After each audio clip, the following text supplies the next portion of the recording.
is that he knows how to adjust the mulligan depending on the matchup, because in almost every other matchup, I would say snap, keep, gibberling, and all of the support cards and just vomit your entire hand as early as possible. Against Demon Hunter, that's not feasible because they can respond with Immolation Aura, and you really need just more than 2 boards at the very least to get this going. So I love that TIZS is keeping the Fungal Fortunes here, tosses the rest of it, and he ends up with the double gibberling hand.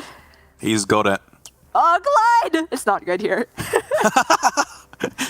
It's like Pavlov's dogs. We've been conditioned to scream every time we see Glide now. True. Yep.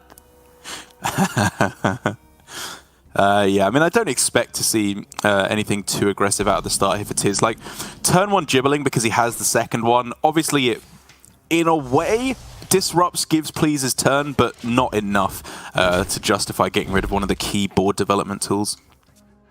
But we could see him go for like 1 gibberling with Lightning Bloom Fungal Fortunes, but with the draw of Guess the Weight, I think this is strictly superior. You're not going to bother kind of testing the waters with the board when you can instead get closer to the boards that aren't even clearable immediately by Immolation Aura. That means you Glowfly and have that Lightning Bloom in hand for an immediate Power of the Wild.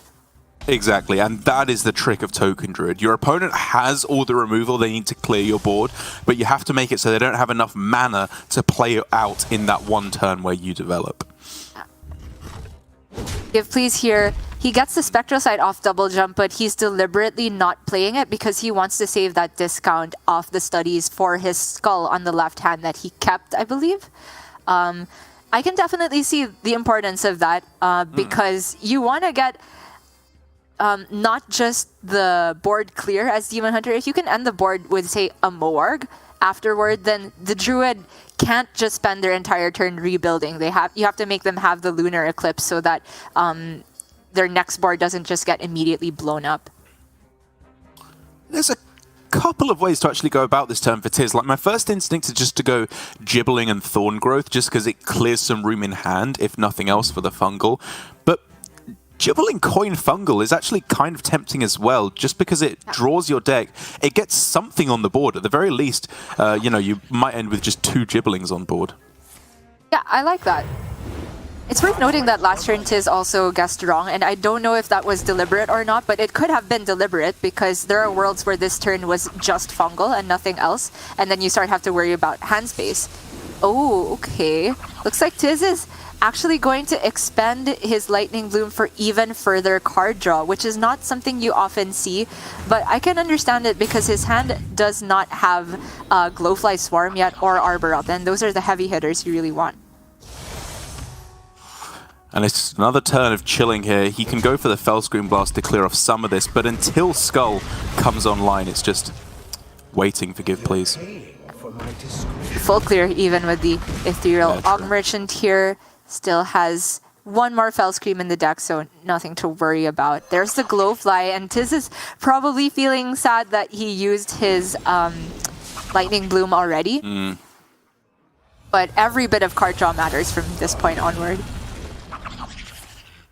Interesting. Like, the turn to go in is probably this turn because he knows that Skull is likely to come down on turn 5, not turn 6 now.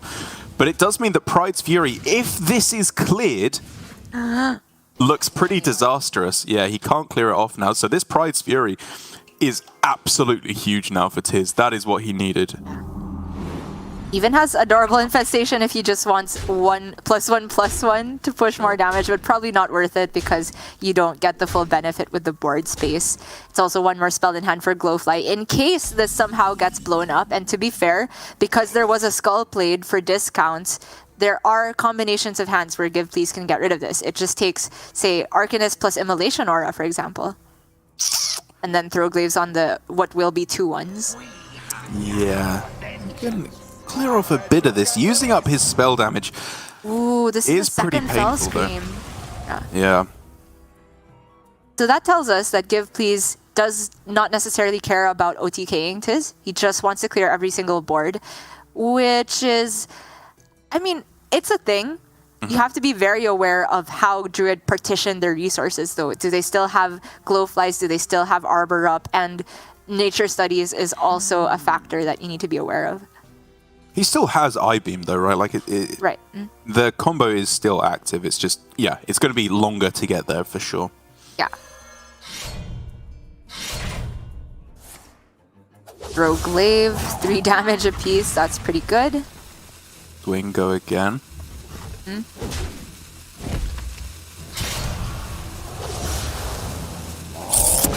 Man, it's looking tight. This Glowfly is obviously not especially impressive for TIZS, but maybe it doesn't have to be. Just getting him 4 Glowflies on the board might be enough. Maybe he doesn't even need it with just Thorn Growth and Infestation, and he can get a couple of ragtag boards together. True. I do like starting with Glowfly because this order means that the next one will still be a board if, in the case, this one gets cleared up. And if you did it the other way around, you get 2 Glowflies or something. And then this Infestation allows him to VT everything if he likes. Although, maybe at this point, the 1-3 you don't even have to care about. Just get rid of the Thalnos.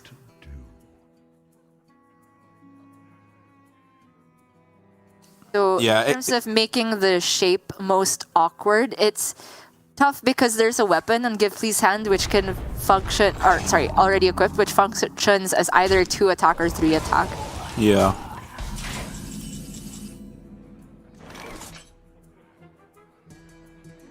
Oi.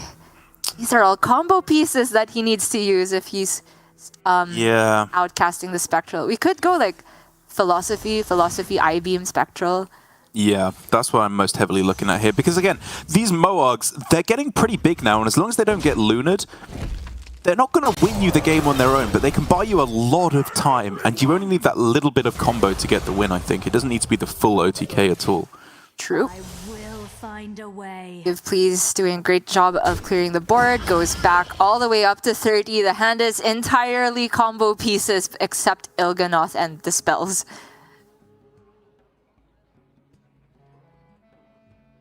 Is lacking card draw despite hitting almost all of it at the start.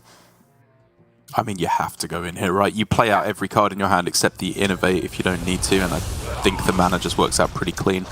Yep. And then you pray for no aura. Absolutely. And even if there is aura, well, yeah, he knows about the Moargs in hand, so the aura is a clear. Yeah. Is it really going to come down to this? GivePLZ's remaining cards. Double Immolation Aura, Chaos Strike, Spectral Sight, and the other Skull all draw him potentially towards that. Double Jump potentially gets him Skull or Spectral Sight, but that's a whiff! Complete whiff, and just loses there for TIZS. Honestly, I didn't think his board was like threatening enough to get there, and GivePLZ missing out on both the auras for the entire game. Man, Jotaro would be disappointed, that's for sure. Unlucky though. And it does mean that the Token Druid getting the win is a big deal because we have seen TIZS time and again going all in on these Token Druid style strategies. And to be fair to him, he's consistently getting the wins. I don't think he's playing anything especially different.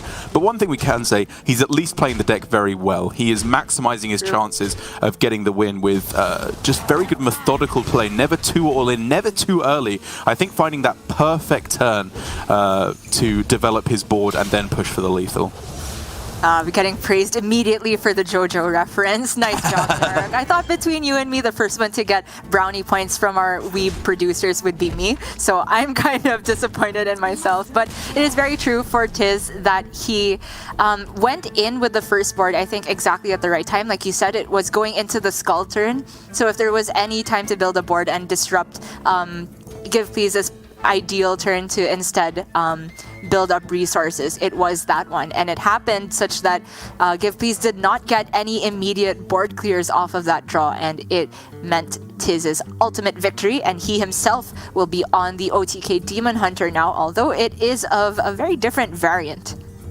It's just so weird. Like, I get that we're at the hype of Scorpid Mania and everyone is just sticking it in every deck possible. Like, I've played against it in Rush Warrior, obviously Priest, we've seen it in Rogues from Lambie series. Does it really fit in OTK Demon Hunter? Like, you don't want to play stuff on the board. Nothing in your deck is supposed to stick a board. And I get that it's a removal tool. It can get you card draw, but I don't know. I'm thoroughly unconvinced. I think we might have gone too Scorpid crazy here, and this one, unless it gets some very specific cards, I'm not a fan of it. I prefer the higher card draw lists. But Right. for TIZS, he's definitely got a unique style here with this deck.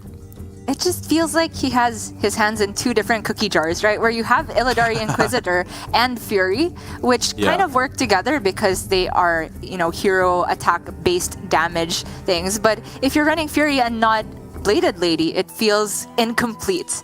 And it feels like you could be going harder in one direction. And the inclusion of Scorpion over Spectral Sight also just feels weird because then you're kind of saying, I would rather have, I mean, it's an even more expensive card, and I'd rather have a random card rather than one or two more from my deck.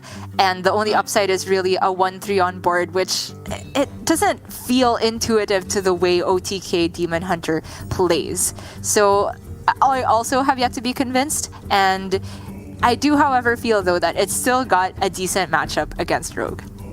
Right, and like for me, one of the benefits of OTK Demon Hunter is actually that it has nothing that your opponent can use removal spells on. Like, as soon as you start putting in watch posts that people were experimenting with before the nerfs, or now these scorpions or whatever else it may be, it's not necessary to me. It just feels like you don't want to give your opponent the ability to dump, you know, as priest or their holy smite, condemns, anything like that. You don't want to give them value out of those cards, or the brain freezers here, the prize plunderers. You just want to keep drawing through your deck, force them to have these clunky hands with all their anti-aggro tools, and then you just kill them. Again, I have been proven wrong once already by TIZS with his Demon Hunter not really doing any kind of OTK stuff, instead just pushing forward with the Illidari Inquisitors to get the win that way. But I'm going to not be results oriented here and keep a lofty look down from my ivory tower up here. How Unapproved. dare you look down on the stuffed orca? But it's fair that in that game where TIZS got the scrappy win, he also had to discover a Skull of Gul'dan. His card draw was looking really bad if he didn't hit that. And what you said about the Rogue, ideally, like for Demon Hunter, there's nothing for Rogue to target to remove there. It's especially true for GivePLZ's list, which is still running Penflingers. And in a world where Penflingers can't go face, if they're not hitting minions, their literal only usage is to have synergy with field contact, which does not feel great. Ah, there are the poisons off one makers that Alutemu was missing yesterday. I amend field contact and efficient Octobot. Those are the two functions of Penflinger this game, and not very much else. There is another skull off of Illidari Studies available, but gosh, is it impossible to outcast, not just because there's an 8-cost card in hand, but Il'gynoth also. Yeah, I mean, we'll ignore the fact that it's uncastable in two ways here. Il'gynoth is bad enough. A 4-mana 5/4, is that where we're at with this list? Like, you can just jam it down next turn, it's not that bad. I think I would still look at Skull, and you just accept at some point you might play it for 6 mana. But TIZS goes with door number 3, Star Student Stelina. I think it's Lorinda who really likes this card, just the design on it, not necessarily its strength. It's a cool card. It's a very, very cool card. But again, the problem is the outcast positioning. Like, this is a card that maybe would be too strong if it didn't have the outcast and it was just a battle cry effect. But it just feels so bad trying to do it in this matchup. It's so unlikely that he'll be able to get it done. And even if he can, what are you looking to hit against Rogue? Like, Secret Passage, maybe you can delete their card draw, but they have so much of it. It's just a bad glide. Yeah. Everything is now evaluated in comparison to glide. Forgive please, he does get an Octobot activation if he wants it off of Prize Plunderer. Again, you're not really looking to save Prize Plunderer for anything in particular, but the problem with that is it is part of what's ideally the field contact train. Wow, he goes with just Brain Freeze on his minion here. I mean, this is what I was saying. Brain Freeze does nothing in the matchup. I was kind of looking instead at going Hero Power Paralytic and then the Prize Plunderer and saving the Brain Freeze. At least it is a cycle off the field contact. But this way he gets one Thief and he can Shadow Step it. You know, he can get the card draw rolling. It is very important that he hit a combo card off of the Swindle. Otherwise, this could not have been a field contact turn. But okay, Penflinger does have a function here. There's a minion on the other side, and it works well with the Brain Freeze. I have to eat my words. Yeah, it's looking okay here. The Mancrick as well, a great card to find, especially when you have the field contact online to keep the card draw rolling and find the wife. I especially like this usage of GivePLZ of the Shadow Step because he can then Penfling this, and with the Brain Freeze, Penflinger's back in hand, and you get discount on Mancrick, Penflinger, and Wicked Stab. Oh, it looks like he's just gonna end with Penflinger on board then, which is very valid. Not likely that it's gonna get that much more done from the hand because you expect your field contact to be dead. Yep, sure. A hand reduction like this is still very nice. It doesn't go on the late game Alex Straza or Tenwu combo, which I think you would be kind of looking at in this matchup. But again, maybe you're just going to be dead too often before turn 10 hits. Yeah. Well, I am looking at Coin Green Rag here for TIZS. He did play Raging Fell Screamer, likely with that in hand. And he can kill the field contact with his weapon and then rush into Penflinger. It doesn't sound great, but you still end up with the 8 attack on board. Is he trying to get down Star Student here in the Outcast? Okay. Ah, okay. It's cute. I do wonder if he's like going a little bit too all in on trying to make this happen. It does get a lot more of the board cleared, so maybe he's just trying to clear the runway for Illidari Inquisitor, and more importantly, play it when he can force the attack into face, because this turn it kind of looked like using Illidari Rush into the field contact was a bit of a waste. Snapping the secret passage right at the start there, sure. You're likely to find something better than Mancrick's back. what you had in hand there. Deep freeze? Potion? With Mancrick? Looking at Potion. I am looking at Potion. But maybe it's a bit too optimistic. He does end with 4 minions on board, and maybe barring the Octobot at this point, all of these are decent Potion targets. But his current hand, pre-passage, still does look like it has stuff to do on 7 mana, so I can understand him going for Deep Freeze. It's a very good Illidari Inquisitor, to be fair, even if it's not going to be going face on this turn, which, what am I talking about? Of course it is. Imagine clearing the board. Imagine. And then it trades into, you'd have to imagine the Mancrick. Oi, oi, oi. It's just going in. This is not OTK Demon Hunter. It's just green Rag Demon Hunter with purple Rag Il'gynoth.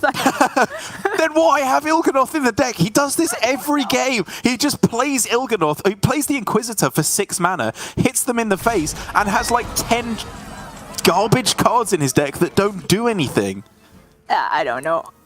I don't know, Derek. And he did trade off Cult Neophyte because he's more afraid of spell disruption rather than having more health on the Mancrick, which is, I guess, reasonable to assume that the Cult Neophyte would have gone into Stelina anyway.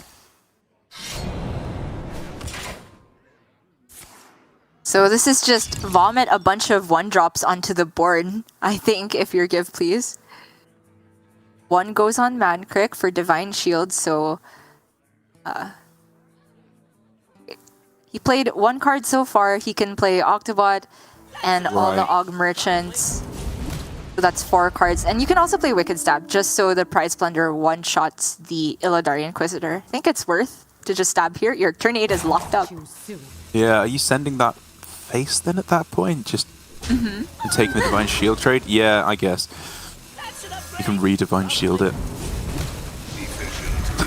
Poor Mancrick, no wonder he's consumed by hatred. Oh, okay, I guess GivePLZ values the Wicked Stab in hand more than a small Octobot on board, which is very fair. Also, yeah, the board space matters. You want to have board space for the 2 water elementals. Right, now we've reached the awkward part. He needs some card draw. That helps, I guess, to clear the board and buy him some time. But this hand is looking mighty awkward, and with 17 cards left in the deck for TIZS, there's a long way to go. Wow. He just hits the double jump. And you probably don't play it this turn, right? Because you want to play whatever you get off that outcastable. But even if that weren't card draw, I was going to say it's not necessarily card draw that he needs. Like a Moarg here is a big deal because he just has Il'gynoth Fellscream. That's true, yeah. And GivePLZ is on, I was going to say 15. Now it's 12 because TIZS sees the lines. To be fair to TIZS, with the way he has been playing his particular weird build of the deck, it does feel like he knows it very well. At the very least, I will say that. Even if most players have gone with a very different style, and I think it is an unoptimized hybrid version, he knows what he's doing with it. Yeah. And I don't think GivePLZ quite has the time because the 2 Wicked Stabs are 1 mana short of ranking up to 6 damage.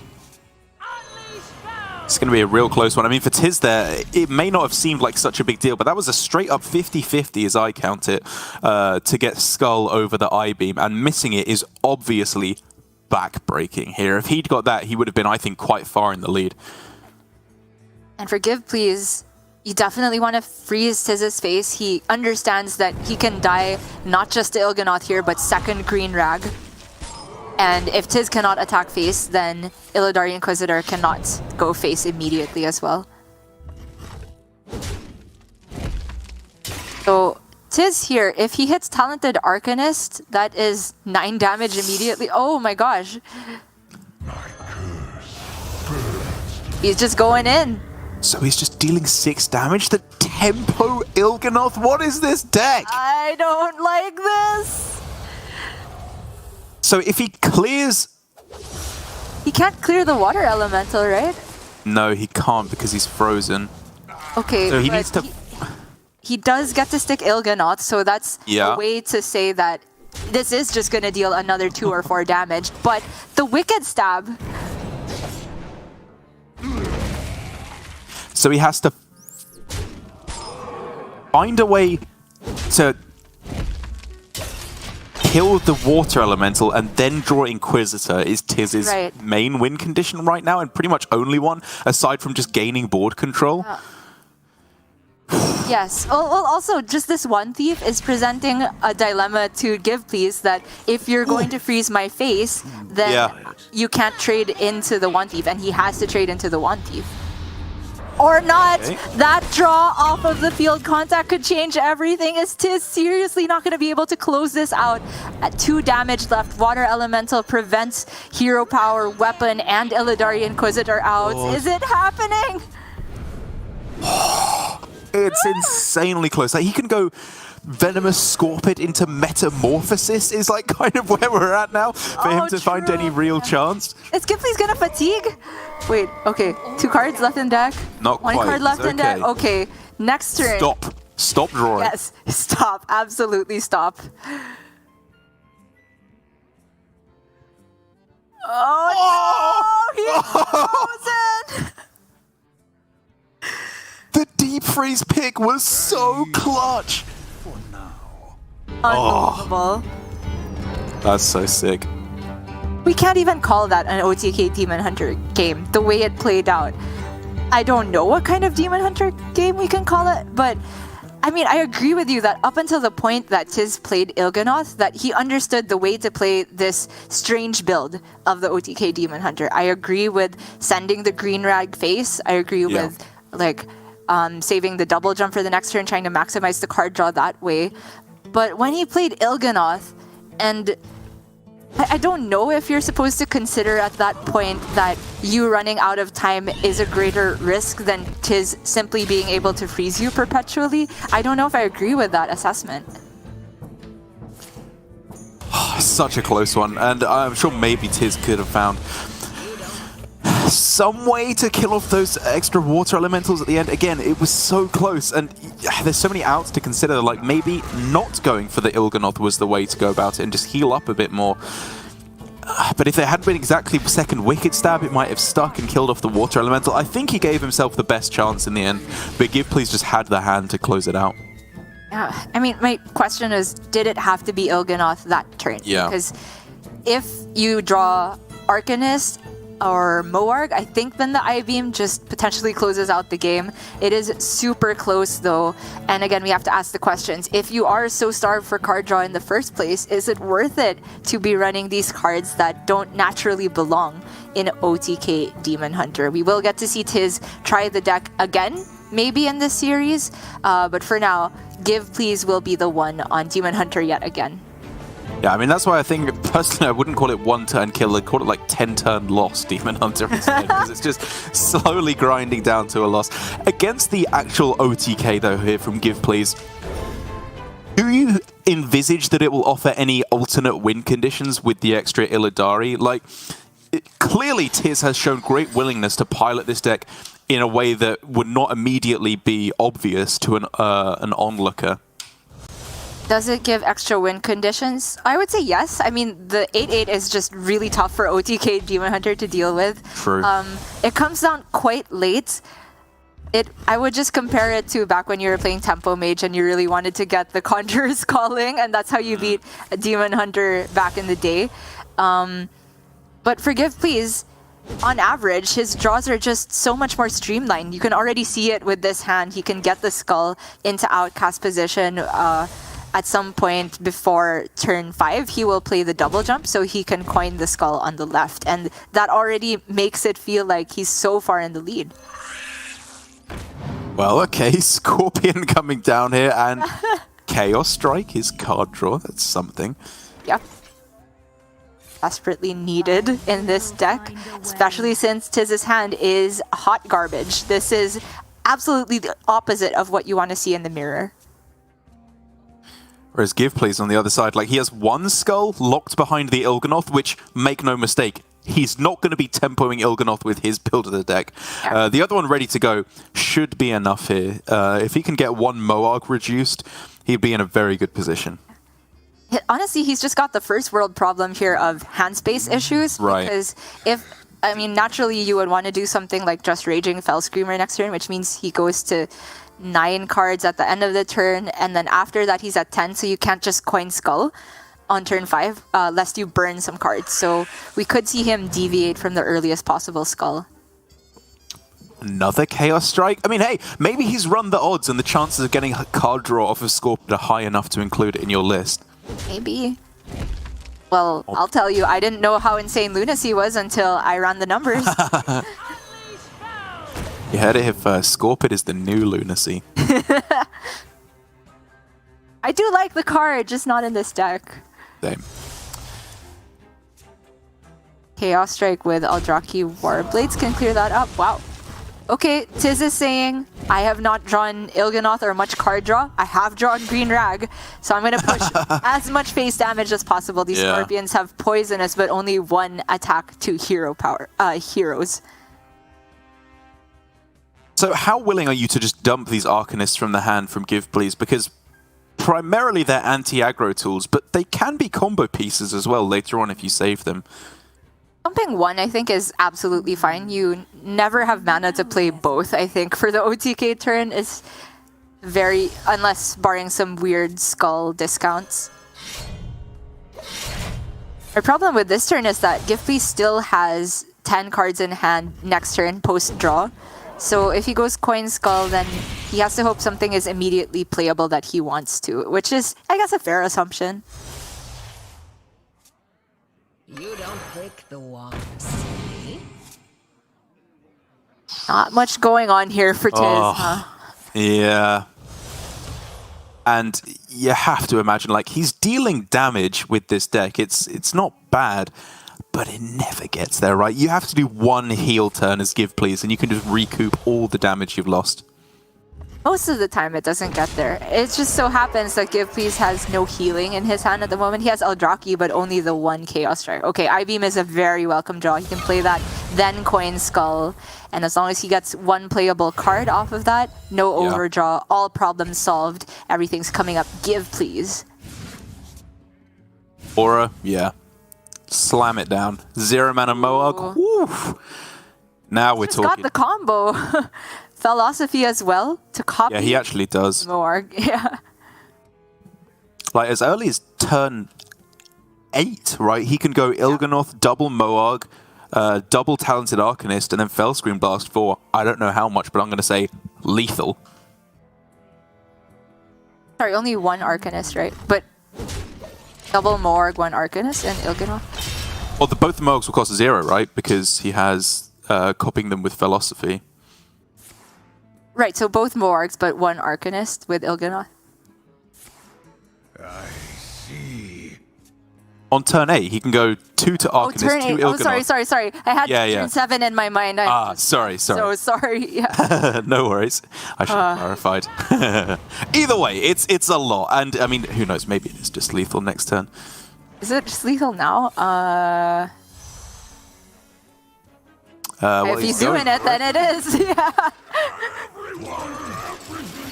Yeah. So what, 3, 9, 18, 36. Yeah, it's lethal. That was a blowout. Yeah, one deck drew cards, the other one didn't, and guess which one ended up winning? GivePLZ taking us to game 4 now, 2 games to 1. For TIZS, it has not been working so far. Again, maybe he's got different matchups in mind. My main hypothesis with this Demon Hunter is that it offers an actual reasonable backup win condition against Priest if they Elutia away your Il'gynoth or some of your other key combo cards. But not finding that matchup, it's just been looking like a worse version of both Demon Hunters that people are playing at the moment. Yeah, the worst of both worlds, if you will. TIZS has to get a win with it if he wants to take the series, because GivePLZ now only has his Priest remaining, I believe.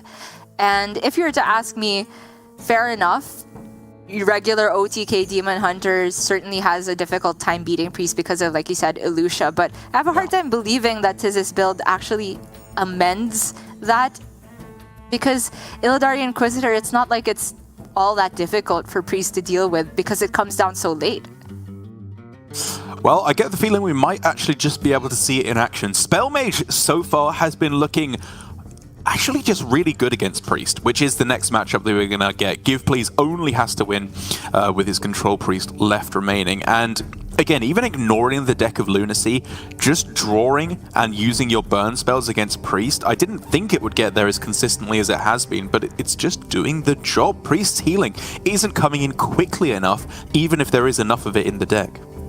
Yeah, it is also important. Again, I keep going off about devolving missiles, but that's yet another matchup where you can make life difficult for Priest, because not only can you remove their Apotheosis targets very, very easily, you can mess with the Raise Dead pool, which is often what Priest relies on to generate value if they are running the top light and bottom heavy list.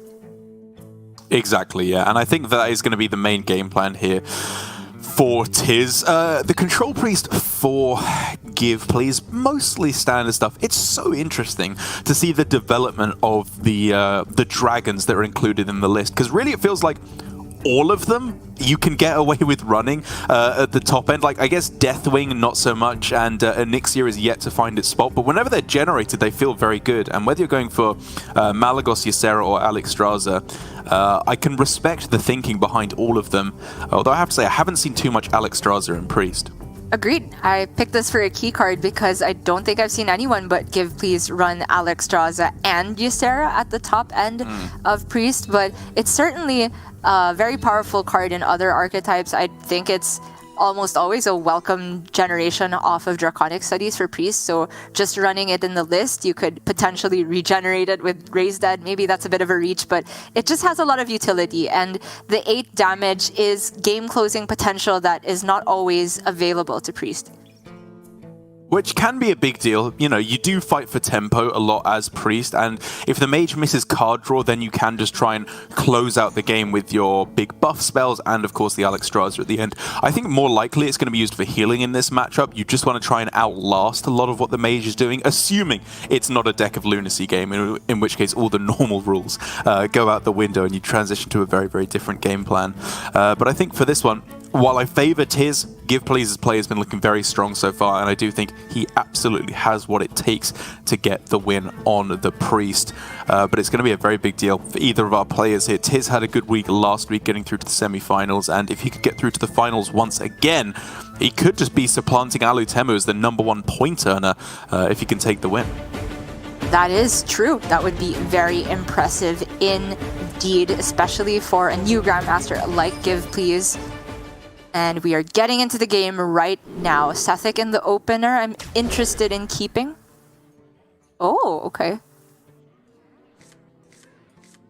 So throwing that away means that GivePLZ is interested in simply removing what TIZS has to offer rather than putting a minion on board. And I guess without having Raised Dead already in his opening hand, the Sethic does not necessarily look too strong. Yeah, it's often kind of a late game card, I find, whereas Scorpids, you're just very happy to throw them down at the start of the game. It makes it difficult for the mage to develop, and of course, you can find Raised Dead's removal tools, a whole bunch of stuff. But as for TIZZ's early game, Observer not great against Priest. Yeah. But Water Ellie and the Ivory, I think you would gladly take just as high health minions that can't be Holy Smited. Not great options all around. Like, I don't think Focused Will really does enough in the matchup to warrant a pick, even though it's the cheapest, which is usually the best. And Luminance, you know, if you can find Samuro later, Sethic, there's some niche utility for the card. I agree. I mean, potentially even on the Poisonous, not now that he sees Observer come down on the board, but it was worth thinking about. Oh, Raised Dead. Now it's... Yeah. Swarm of Scorpions yet again. Again, this is what we talk about devolving missiles being important for. Not currently in TIZZ's hand, though. Yeah, Combustion into Primordial Studies. It's a nice way to soften up the other Scorpion so that you can hopefully just develop once the Observer kills it off next turn, or just clear the board right away, sure. Okay. I like the idea of Studies because you kind of tell GivePLZ if you don't spend your mana healing this, it gets cleared by the Observer. And for GivePLZ, yeah, go again. Yeah. It's so annoying.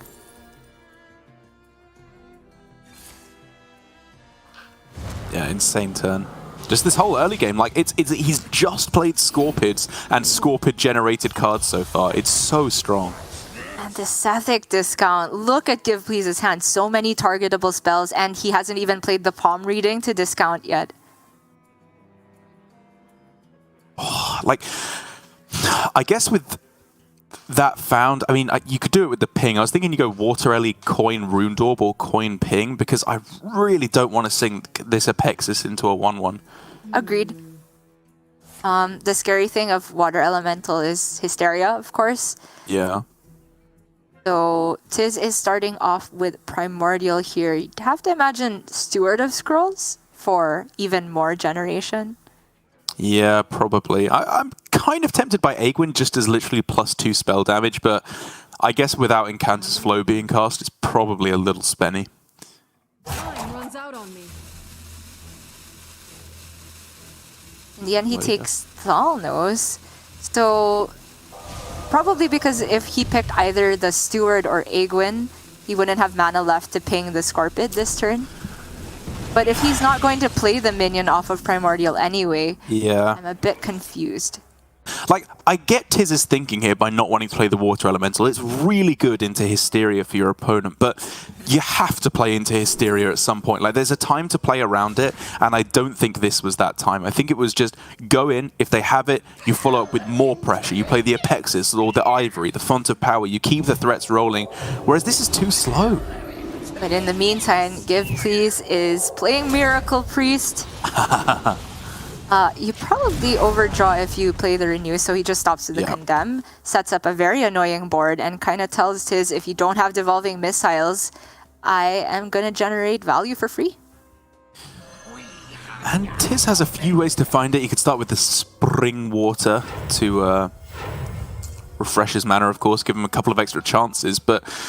oh, he's got no way to clear it, and he's just going to be behind on board no matter what he does here. It's terrible. Like, you don't even want to necessarily play Apexis Blast because then you just give TIZZ a target for his Sethic train of value. So TIZZ, just drawing and drawing even more, has no more hand space to go for the second Refreshing Spring Water. So does this mean Fireball face or Ring Toss? I just kind of want the water elemental on board. It doesn't do loads, but at least you're putting something in play to try and kill the Sethix. It's also just going to overdraw off of the Thalnos Death Rattle. Yeah, that's true as well. Oh, well, that Holy Smite now. Like, oh, the Fortitude as well is just so sick. He's thinking about how do I not burn Sethic generation here. I think it literally doesn't matter. You would rather the Sethics just generate one at a time right now because he's going to start overdrawing from his deck. And with a turn like this, I think it's go, go, go, play the Fortitude. Yeah, Fortitude. I mean, you could start with one maker if you want to make it cost 0 because that adds another spell to your hand, but agreed. You're getting too fancy then. Just play out your cards. Rally as well is perfectly good here to get Sethic and Scorpid again. Oh my gosh, that is so strong. So even if it's just Holy Smite on the Water Elemental, Rally... Okay, you can go Apotheosis and then trade Rally. So strong. And the Rally is really important for playing around Devolving because you go a bit wider. Yeah, I'd be perfectly fine with the Rally here to end things. Flash heal face so you don't overdraw. Yeah. My hand is too full. Wow, would he really not have a card in his deck compared to a Flash heal?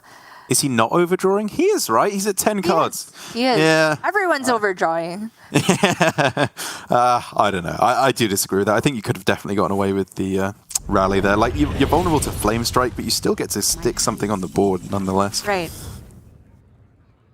Well, TIZS is still in a bad spot here, make no mistake.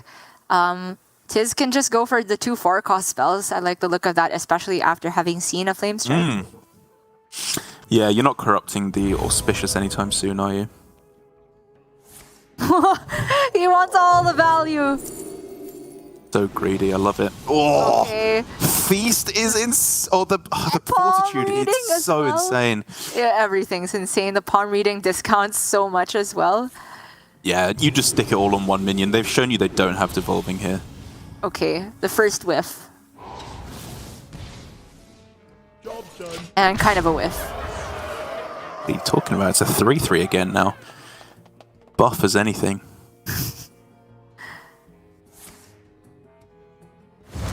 Oh, this is... What can he even do? He just needs Devolving Missiles. That's it. I mean, it's quite simple. It's a non-encounters flow game. This is what Mage looks like when it doesn't draw the Lunacy or the encounters. The hand is just clunky.